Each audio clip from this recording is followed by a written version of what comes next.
magandang umaga. Ayan, gagawa tayo guys ng pasta na may kasamang butter with garlic. Ayan, ito guys, kita nyo guys.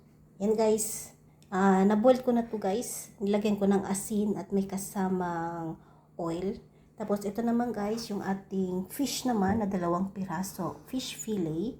Ayan, na-marinate ko po siya guys sa paprika. Ayan, paprika na may kasamang asin. Ayan.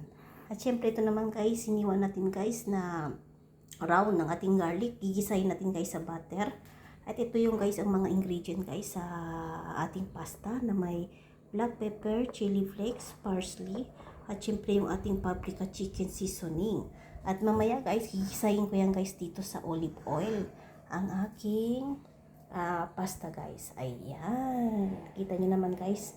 So, ito yung aming guys pang tanghalian guys. Ang aming tanghalian na pasta with garlic and butter.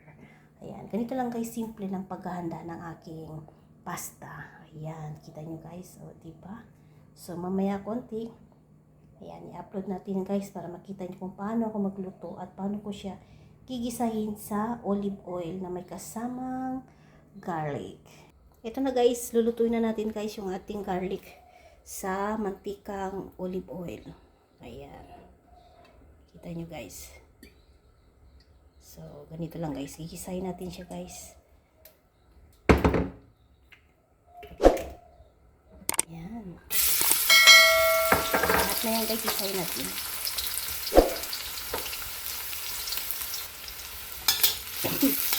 Kasi na kayo guys sa aking boses guys. So, i-slow fire lang natin guys yung ating apoy para hindi masunog ang ating garlic. So, ganito lang guys. Ayan.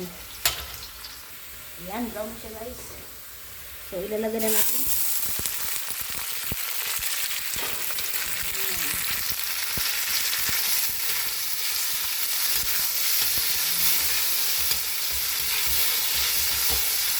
Ganito lang guys.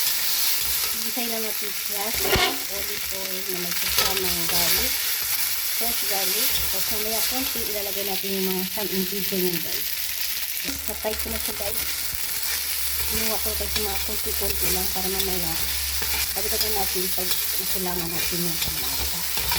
So, ganito lang guys ang ating pag-reluto ng ating pasta na may kasamang olive oil, garlic, at syempre yung ating mga ingredient na spice. Kita nyo guys. Diba? Ayan.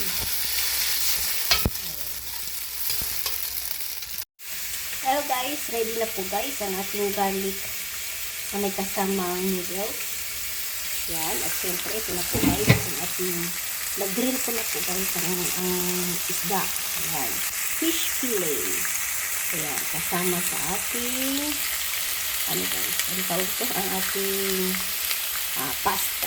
Ayan. Yung pasta guys, naligo ko na guys sa mga spice na may kasamang chili flakes, paprika, black pepper, syempre yung ating parsley, dry parsley. Ayan, ito naman guys ang ating grilled fish na naman. Ayan, kita nyo naman guys. Diba? So, ganun lang guys. Naka-ready na po siya. So, mamaya-maya konti. Ito guys, pwede nyo din lagyan ng ano guys, ano tawag to? Pwede nyo lagyan ng cheese kung gusto nyo guys. So, mamaya initin ko na lang ulit yan. So, kailangan guys yung garlic natin huwag masyado itim. Yung katamtaman na guys.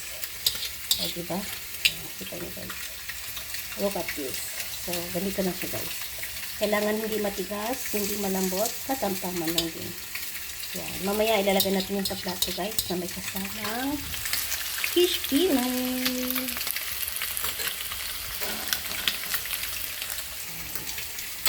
Para maiba naman guys yung ating almusal. Ating pang tanghalian. Lagi na lang tayo ng kanin. Yan. Kita nyo guys brown. Ano yan guys? Ano tawag na? Garlic yan. Diba? Balik natin ang ating fish fillet. No? Perfect. Tanda lang natin ito. Oh my God. Ayan. Yan. Sira man ang isda, guys. Yan. Ganito lang, guys. Ganda nga ng isda.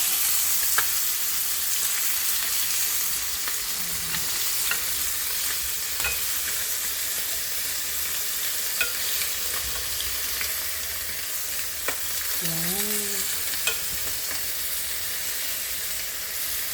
Yan. Ito, guys. Ito lang, guys, ang ating pangtanghalian ngayon na grilled fish fillet. At ito yung ating pasta. Maraming salamat, guys. Ito na, guys. Kaluluto ko lang, guys. Ayan. Kita niyo, guys. Ayan. Garlic. At may pasta. At syempre yung ating na-grill na isda, guys. At gumawa din ako ng sauce para sa isda, guys. Ayan. May kasamang ketchup yan, guys. Kunti. Ayan. Maraming salamat sa support, ha. And God bless everyone.